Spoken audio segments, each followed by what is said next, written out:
많이 더우시죠? 이거 왜 더워가지고. 더운데 어떻게 지내셨습니까? 좀 인사 좀 한번 하시기 바랍니다. 앞뒤 더운데 고생 많으셨습니다.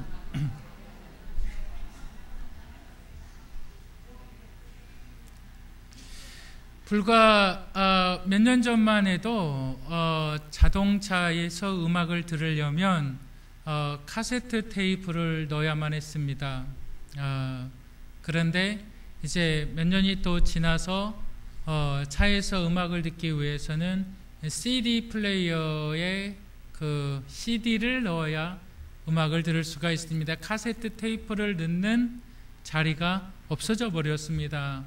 그리고 지금은 거의 그 블루투스나 USB를 통해서 음악을 듣습니다. 아니면 여러분들이 가지고 있는 휴대폰을 통해서 차량의 시스템과 이렇게 동기화를 시킴으로 말미암아 음악을 듣게 됩니다. 제가 그 비디오를 하나 봤는데 카세트 테이프를 갖다가 우리 하람이 또래 수빈이 또래 아이들한테 이렇게 보여줬어요. 카세트 테이프를 갖다가 이게 뭐 하는 거냐? 그러니까 이거는 이게 뭐 하는 거냐 이렇게 말했는데 그거를 갖다가 이제 비디오다 이렇게 얘기하는 아이들도 있고, 이 카세트하고 카세트 테이프가 음악을 듣는 거라는 거를 상상을 못 해요. 왜 그럴까요? 자기네들이 본 적이 없으니까 그래요. 그것을 갖다가 음악을 들은 적이 없으니까 그래요. 여러분, 10년이면 강산이 변한다, 우리가 이런 얘기를 종종 듣습니다. 그런데 10년이 아니라 지금은 한 치 앞도 내다볼 수 없는 상황이 오늘날의 상황입니다.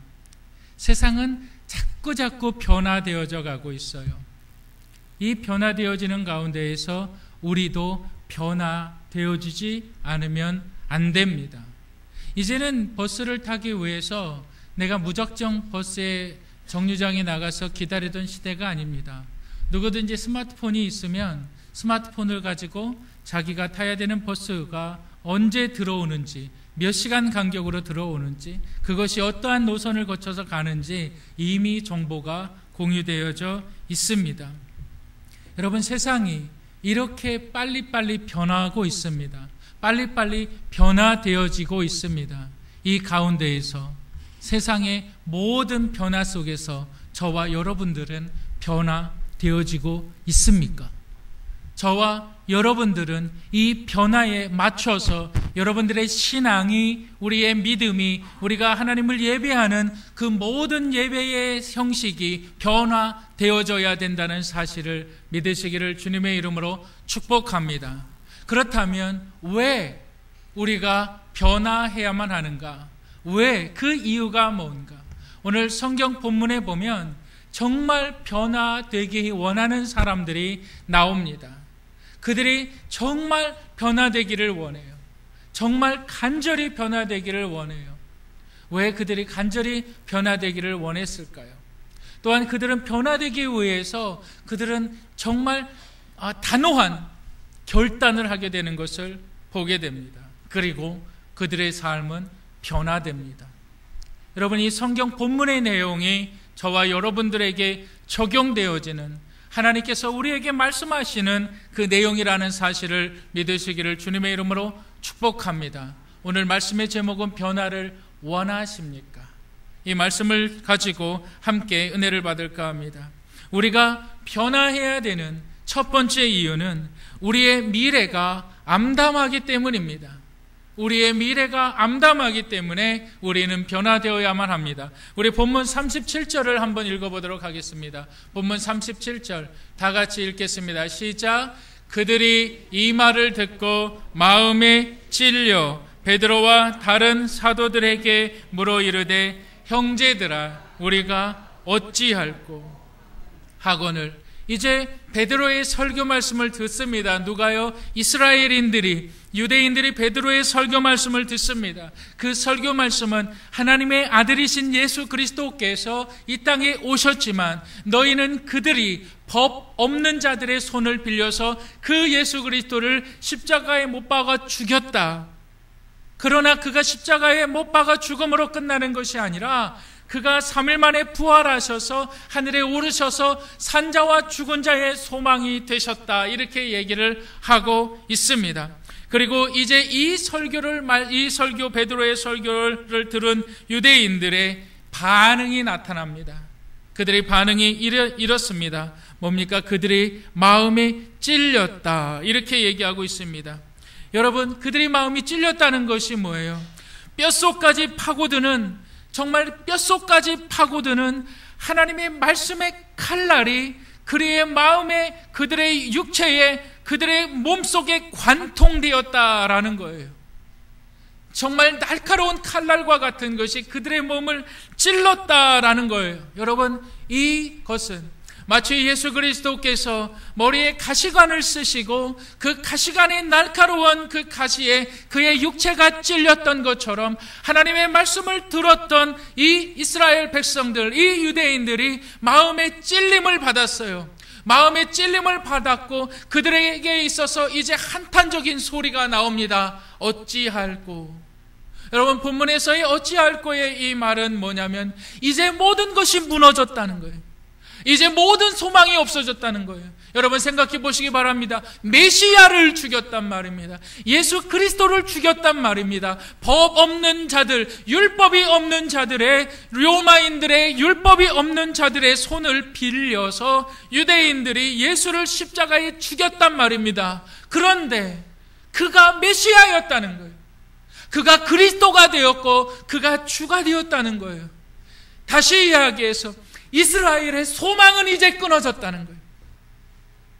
이스라엘의 모든 희망은 끊어졌다는 거예요. 이제 우리에게는 하나님의 진노만이 있을 뿐이고 우리의 앞날은 파멸될 것이다. 그들은 심한 공포감에 사로잡혀 있습니다. 그들은 심한 두려움 가운데 있습니다. 그들이 한마디로 절규합니다. 두려움의 감정이 그들의 신음소리를 만들어냅니다. 어찌할꼬. 여러분, 그 독일의 철학자 그 리하르트 프레히트라는 사람이 있는데 리하르트 프레히트라는 그 사람이 있는데 그 사람이 철학자예요. 근데 그 사람이 동독과 서독이 통일된 독일에서 가장 영향력을 미치는 철학가인데 그 사람 말을 독일의 많은 언론들이 인용을 해요. 근데 그 사람이 이렇게 얘기합니다. 나는 누구인가 라는 책에서 이렇게 얘기합니다. 극한 상황에서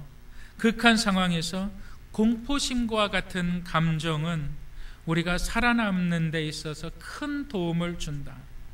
공포심과 이에 따른 반사적인 행동은 살아남는 데 도움이 될 뿐만이 아니라 주변 환경 및 여타의 동료 집단에 적응하는 데 있어서 반드시 필요하다라고 말을 합니다. 이스라엘 백성들의 소망이 끊어졌습니다. 이제 자신들의 미래는 없습니다. 이제 자신들의 앞날은 칠흑같이 어둡습니다.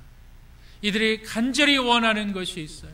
이들이 간절히 바라는 것이 있어요.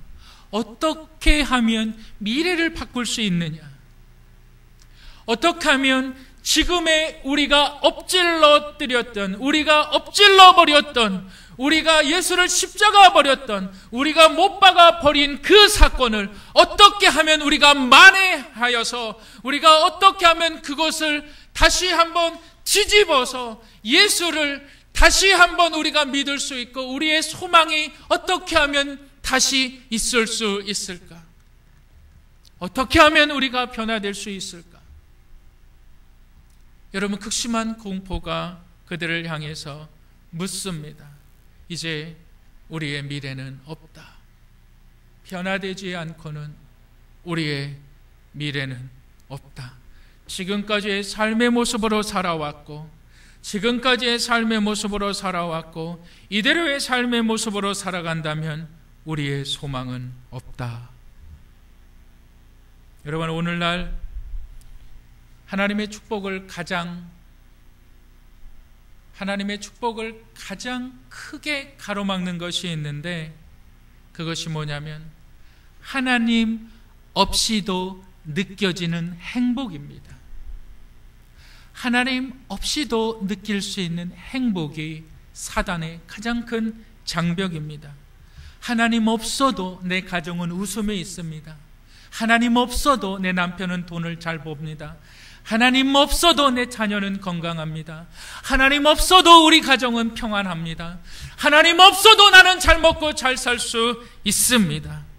하나님 없어도 누려지는 편안함, 하나님 없어도 누려질 수 있는 쾌락들, 하나님 없어도 내 마음대로 돈을 벌 수 있고, 하나님 없어도 즐거워할 수 있는, 충분히 기뻐할 수 있는 나의 삶. 여러분, 이러한 모든 삶을 통해서 우리가 망각되어지는 것이 있는데, 그것이 뭐냐면 우리가 죄인이라는 사실을 망각하고 살아간다는 것입니다. 우리가 하나님 앞에서 철저히 죄인이라는 사실을 망각하고 살아가는 사단의 가장 치밀한 계획, 그것이 하나님 없이 누릴 수 있는 평안함입니다. 하나님 없어도 누려지는 안전함입니다. 하나님보다 의사를 더 신뢰합니다. 하나님보다 돈을 더 신뢰합니다. 하나님보다 나의 모든 환경을 더 신뢰합니다. 하나님 없이도 누려지는 행복감. 여러분, 그 모든 사실에서 우리가 죄인이라는 사실을 망각해버립니다. 여러분들이 죄인이라는 사실을 깨닫지 못하고 저와 여러분들이 죄인이라는 사실을 깨닫지 못하는 한 우리에게 변화는 필요가 없습니다. 오늘 본문을 통해서 이스라엘 백성들을 이렇게 얘기합니다. 내가 예수를 십자가에 못 박았구나. 내가 죄인이구나. 나는 소망이 없구나. 어찌 해야만 합니까? 그들이 진정으로 변화를 원한 것은 그들이 바로 죄인이라는 깨달음이었어요. 여러분, 베드로의 설교를 들은 유대인들이 이제 베드로에게 묻습니다. 이제 더 이상 소망이 없고 우리의 삶은 죽음을 향해서 걸어가고 있는데 우리가 어떻게 하면 우리의 잘못을 되돌릴 수 있는가? 어떻게 하면 지금의 상황에서 변화될 수 있는가? 베드로에게 묻습니다. 그리고 베드로가 그들에게 이야기합니다. 너희가 변화되기 위해서는 단호한 결단이 있어야 한다. 우리 본문 38절 39절 우리 다 같이 한번 읽어보도록 하겠습니다. 본문 38절 39절 읽겠습니다. 시작.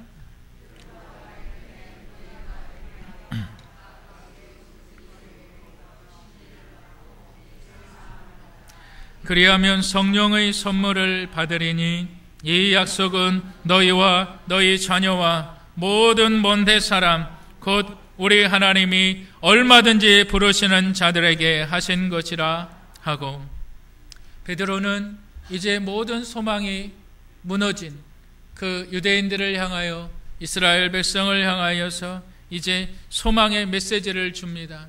근데 그 소망의 메시지는 두 가지입니다. 두 가지의 행동을 함으로 너희가 얻어지는 세 번째 결론이 있습니다.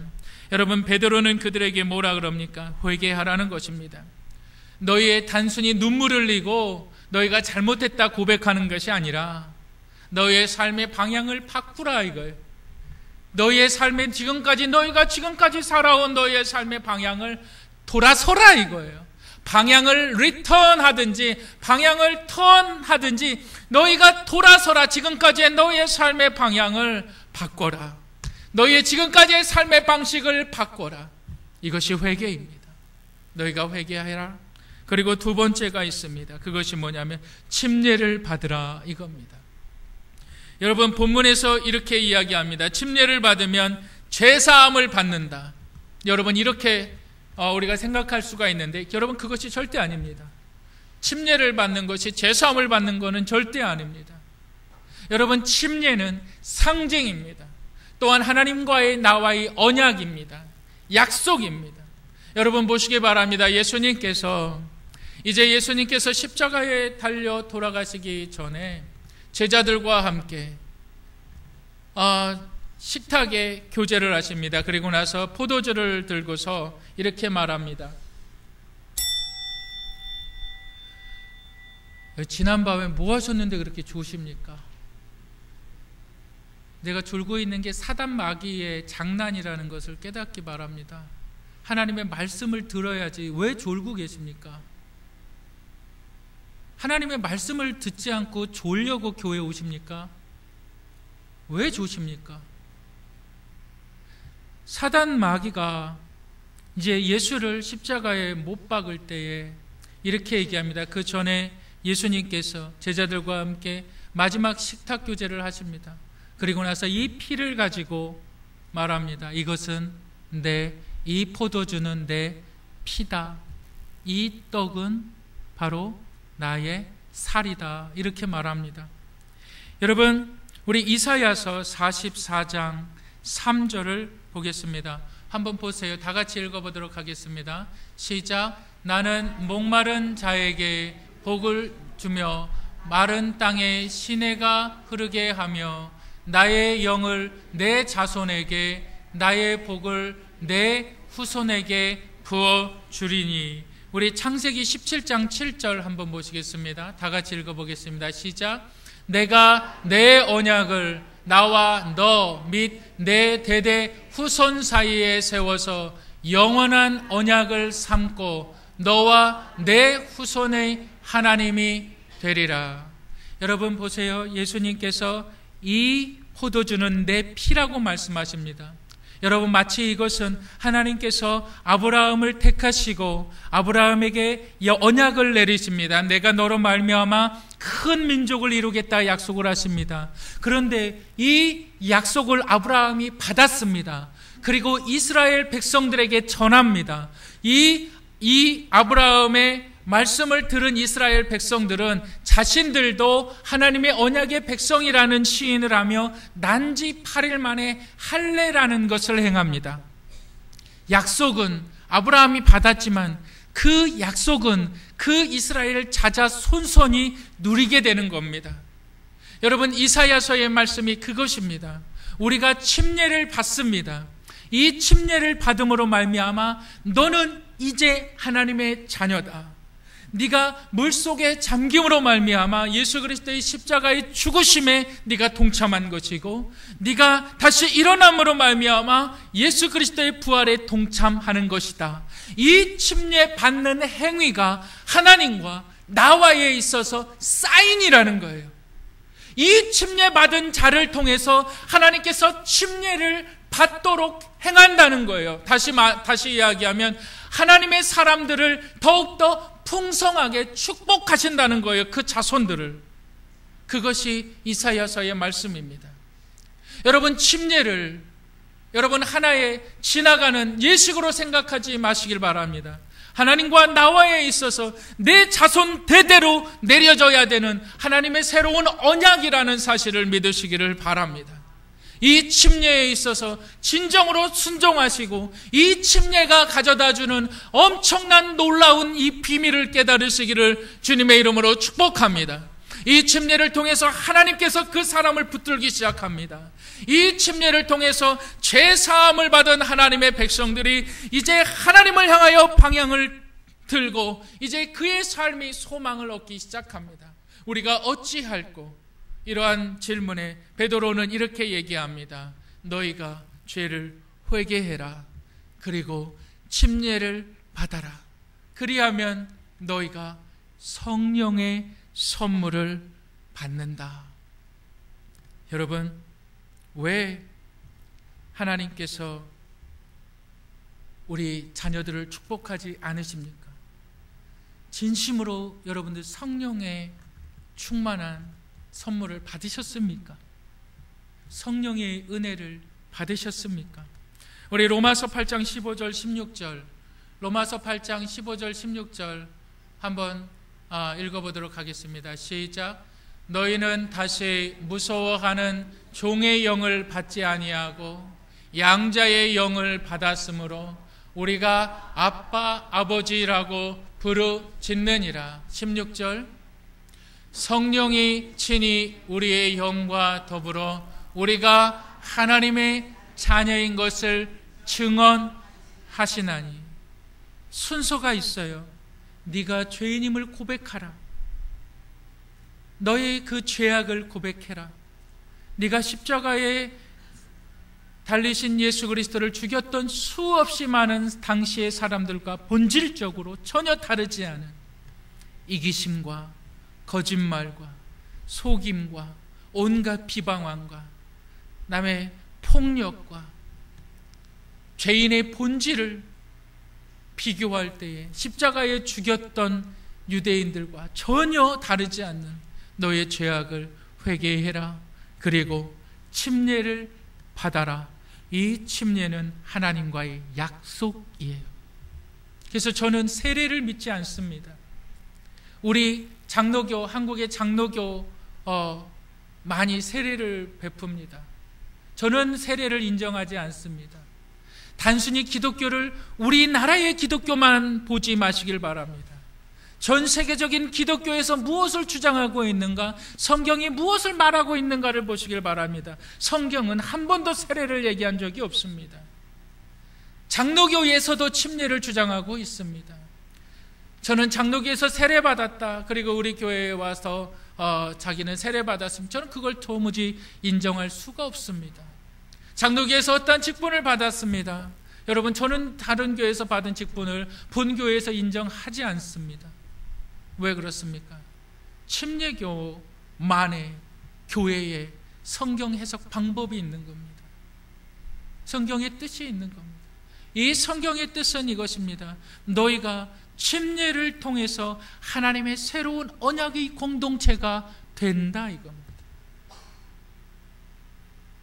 여러분, 그리함으로 성령의 선물을 받게 된다. 여러분, 제가 교제하는 목사님 중에 저보다 나이는 한참 많으신데 그분이 당뇨병으로 정말 죽을 고생을 하셨습니다. 지금은 그 당뇨병에서 거의 완치가 되셨습니다. 그러나 지금도 철저하게 자기의 건강을 관리하시는 모습을 보게 됩니다. 정말 그분이, 그 목사님께서 당뇨병을 극복하시는데 몇 년 동안 하루에 2시간씩 운동을 하십니다. 운동장을 뛰고요, 정말 피나는 운동을 합니다. 그리고 나서 음식을 철저하게 가려 먹습니다. 흰 쌀밥 절대 먹지 않고, 자극적인 음식 절대 먹지 않고, 그 다음에 인스턴트 음식 절대 먹지 않습니다. 그 다 피합니다. 그리고 나서 지금은 그 당뇨병을 많이 완치를 하셨습니다. 다른 사람에게 없는 질병이 나에게 찾아왔다면, 다른 사람에게 없는 질병이 나에게 찾아왔다면 무언가 나의 식생활이 잘못되어 있는 겁니다. 무언가 나의 식생활이 잘못되어져 있고 내가 병원을 찾아갑니다. 당신에게는 당뇨병이 있군요. 당신은 당뇨병이 있으니까 당신은 이러이러한 음식을 이제는 먹지 말아야 합니다. 당신은 이러이러한 생활 습관을 바꿔야 합니다. 만약에 당신이 지금까지의 생활 습관을 그대로 유지한다면 당신은 치매가 올 수가 있습니다. 당신은 심혈관 질환이 올 수가 있습니다. 당신은 고혈압으로 어느 날 뇌졸중으로 쓰러질 수가 있습니다. 경고를 합니다. 당신은 하루빨리 지금 당장 당신의 식생활을 바꿔야 합니다. 이렇게 이야기합니다. 여러분, 이것이 변화를 위한, 살기 위한 단호한 결단입니다. 내 육체에 문제가 생겼습니다. 결단해야만 합니다. 내가 끊을 것은 끊어야 됩니다. 내가 노력해야 될 것은 노력해야만 합니다. 어제와 같은 삶을 오늘 살고 다른 내일을 기대할 수 없습니다. 어제와 같은 삶을 살았다면 오늘은 방향이 달라야 할 때에 내일의 결과가 다르다는 사실을 믿으시기를 바랍니다. 하나님께서 우리 영생침례교회를 축복하시기를 원하십니까? 우리의 신앙을 돌아보시기를 바랍니다. 단호한 믿음의 결단이 있어야 된다는 사실을 믿으시기를 주님의 이름으로 축복합니다. 하나님은 교회를 축복하십니다. 하나님은 교회를 축복하여서 그 성도들을 축복하시고 그 성도들의 가정을 축복하신다는 사실을 믿으시기를 바랍니다. 그런데 내 가정이 정말 하나님의 축복을 받고 있습니까? 내 가정의 자녀가 정말 하나님의 축복을 받고 있습니까? 여러분들의 가정이 정말 하나님의 축복된 가정입니까? 여러분들의 우리 가정을 돌아보시기를 주님의 이름으로 축복합니다. 교회를 수십 년 다닌 그 집사님들 가정의 자녀들이 기도할 줄을 몰라요. 헌금할 줄을 몰라요. 예배 드릴 줄을 몰라요. 예배를 우습게 알아요. 예배 시간에 와서 제자리에 앉아있는 모습이 없어요. 시간이 지나서 와요. 한 11시 반 넘어서 이러고 와요. 11시 15분이 넘어서 그러기 와요. 예배를 드리지를 몰라. 예배를 어떻게 드릴지를 몰라요. 준비된 마음으로 예배를 드리지를 못해요. 전혀 가정에서 기도하는 것을 배워본 적이 없어요. 헌금은 왜 해야 하는지, 헌금은 왜 해야 하는지 부모로부터 전혀 교육을 받아본 적이 없어요. 신앙생활은 어떻게 해야 되는지 한 번도 신앙생활에 대해서 아버지와 어머니와 얘기해 본 적이 없어요. 여러분, 그 가정이 축복된 가정이라고 말할 수 있습니까? 하나님께서 그 가정을 축복한다고 말할 수 있습니까? 절대로 그럴 수 없습니다. 착각에 빠져 있지 마시길 바랍니다. 우리는 변화되어야만 합니다.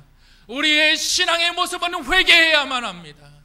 우리의 신앙의 모습이 회개해야만 하고 하나님 앞에 진정으로 간절히 기도해야만 합니다. 우리 영생침례교회가 당뇨병과 같은 암과 같은 질병에 걸려 있습니다. 하나님의 축복이 우리 교회에 나타나지 않습니다. 무언가 잘못되어 있습니다. 그렇다면 우리는 단호한 결단을 내려야만 합니다. 변화되어야만 합니다.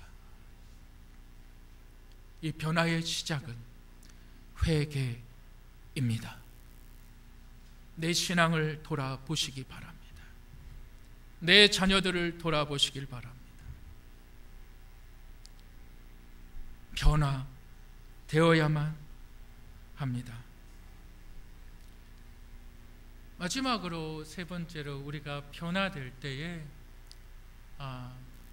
우리는 결코 후회하지 않는 인생을 살게 됩니다. 우리 본문 40절부터 42절 함께 읽어보도록 하겠습니다. 본문 40절부터 42절 다 같이 읽겠습니다. 시작.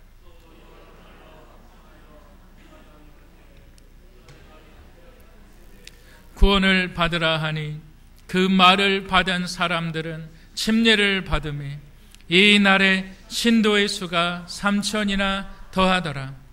그들이 사도의 가르침을 받아 서로 교제하고 떡을 떼며 오로지 기도하기에 심쓰니라. 패역한 세대 가운데 유대인들이 속해 있다 이 말입니다. 세상에 믿지 않는 사람들 가운데 믿는 사람이 속해 있다 이 말입니다. 그 가운데 믿는 사람의 무리를 하나님께서 구원하여 주신다는 것이 아닙니다. 이 믿지 않는 세대 가운데 있는 하나님의 백성들 한 사람 한 사람을 보시고 하나님께서 구원하신다는 겁니다. 복수의 개념이 아닙니다. 집단의 개념이 아닙니다. 단수의 개념입니다. 우리 한 사람 한 사람의 개념입니다. 하나님께서 이 패역한 세대에 있는 이스라엘 백성들이 하나님의 은혜를 저버리고 멸시하고 계속 예수 그리스도를 십자가에 죽인 그러한 삶의 방식으로 살아온다면 너희들은 반드시 하나님 앞에서 멸망할 것이다. 그러나 하나님의 이 심판을 피할 수 있는 단 하나가 있는데 그것이 뭐냐? 바로 회개, 바로 죄에 대한 회개, 날마다 나의 삶에 대한 이 죄악에 대한 회개. 내가 말하는 한마디 한마디, 내가 하는 행동 하나하나가 다른 사람에게 상처를 주고 다른 사람의 마음을 아프게 하고 다른 사람을 찌르고, 이것을 회개하라.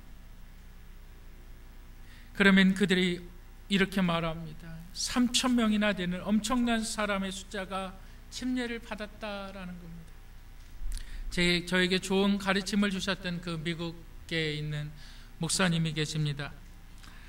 이분이 목사님이신데 이제 젊었을 때에 사업을 하셨어요.